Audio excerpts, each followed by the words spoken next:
গরম গরম ভাতের সাথে আর এই তো দেখো যদি মলা মাছের এরকম চচ্চড়ি হয়, তাও যদি লেবু পাতার ফ্লেভার থাকে তাহলে কেমন হয় বলো তো।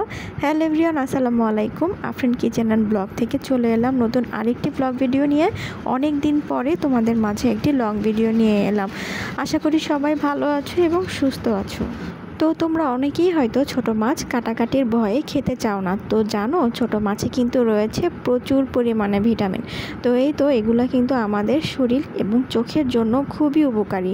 তো বাচ্চাদেরকেও কিন্তু ছোটবেলা থেকে ছোট মাছ খাওয়ানোর অভ্যাস করতে হবে, তাদের চোখের জন্য খুবই ভালো। আর এই তো দেখো এখানে অনেকগুলো মলা মাছ ছিল, তো এগুলা সুন্দর করে আমি পরিষ্কার করে নিচ্ছি। আর পাশে ছিল আমার একটা তরকারি, তো পেঁপে তরকারি ছিল, মাঝখান দিয়ে তোমাদের একটু দেখিয়ে নিলাম। আর যাই হোক দেখো মলা মাছগুলো নিয়ে আসার পরে আমি সুন্দর করে এগুলা আর ফ্রিজে রাখি নাই, সাথে সাথে কেটে ফেলেছি। একে তো মাছগুলা একদম নরম, তো ছোট, যদি ফ্রিজে রেখে পরবর্তীতে আমি আবারও কাটতে যাই তাহলে বেশি নরম হয়ে যাবে। তো আর এই তো দেখো এখন চলে যাওয়া যাক।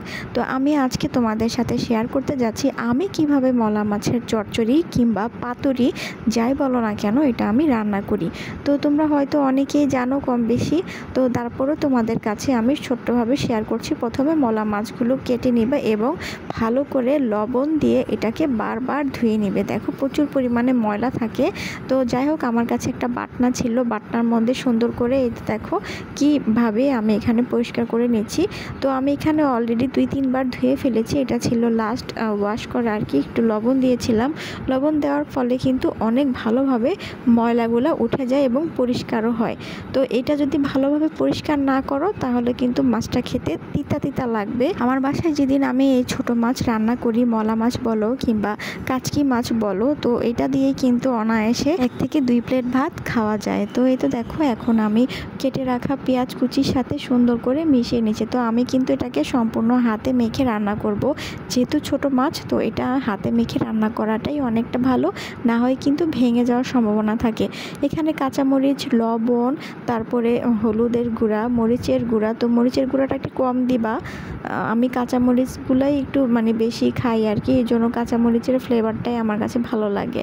তো এই তো দেখো সুন্দর করে আমি এখানে মেখে নিয়েছি। তো সামান্য পরিমাণে একটু তেল দিয়েছিলাম।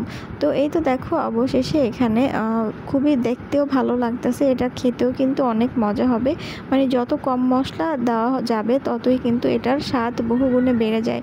তো তোমরা কে কীভাবে রান্না করো, আমার রান্নায় হয়তো ভুল হতে পারে, ভুল হলে অবশ্যই জানাবা। তারপরেও দেখো আমি যেভাবে রান্না করি, মোট কথা আমি আমার রান্নার প্রসেসিংটাই তোমাদের সাথে শেয়ার করছি। দেখো আমি একটা ফ্রাই প্যানে আগে থেকেই তেল গরম করে নিয়েছিলাম। তেল না দিলে কিন্তু ফ্রাই প্যানের সাথে হালকা লেগে যেতে পারে, এই জন্য তেল দেওয়া। তো দেখো সুন্দর করে বিছিয়ে দিয়েছি, বিছিয়ে আমি কিন্তু বেশি নাড়াচাড়া করব না, জাস্ট 3টা উল্টানো দিব, এক পিঠ হয়ে গেলে আরেক পিঠ এইভাবে দিব আর কি। না হলে কিন্তু বেশি ঘাটাঘাটি করলে মাছটা একদমই ভেঙে যাবে, কোনো মজাই থাকবে না। তো দেখো লাস্ট পর্যায়ের দিকে আমি কিছু কেটে রাখা ধনেপাতা দিয়ে দিচ্ছি। তো ধনেপাতাটা দিলে কিন্তু অন্যরকম একটা ফ্লেভার আসে। আর যাদের বাসায় ধনেপাতা নাই তারা কিন্তু অবশ্যই লেবু পাতা দিতে পারো, আর লেবু পাতা না থাকলে কি আর করার। তো এই তো দেখো আমি লেবু পাতাটা দিয়েছি, আমার বাসার নিচেই লেবু গাছ ছিল, এই জন্য লেবু পাতার ফ্লেভারটা আসলেই অন্যরকম, স্বাদটা বহুগুণে বাড়িয়ে দেয়। তো তোমরা কে কে ছোট মাছের মধ্যে এরকম লেবু পাতার ফ্লেভার দিয়ে খেয়েছো অবশ্যই কমেন্টস করে যাবে। আমি কিন্তু ছোট মাছ রান্না করলে এইভাবে রান্না করি। আর এই তো দেখো মলা মাছের চচ্চড়ি কিংবা পাতুরির ফাইনাল লুকস, এত মজা হয়েছিল কি আর বলবো। দেখো আমার এখানে মাছগুলো কিন্তু একটাও ভেঙে যায় নাই, সবই আস্তে আস্তে রয়েছে, কেননা আমি কিন্তু এটাকে নাড়াচাড়া করি নাই। তো বন্ধুরা ভিডিওটি কেমন হলো অবশ্যই জানাবে। আর তুমি মলা মাছের চচ্চড়ি দিয়ে কিন্তু অনেকগুলো ভাত খেতে পারবে, যাদের মুখে রুচি নেই তারা আজই ট্রাই করো। ইনশাল্লাহ পরবর্তী রেসিপি নিয়ে আবারও চলে আসবো। আল্লাহ হাফেজ, আসসালামু আলাইকুম।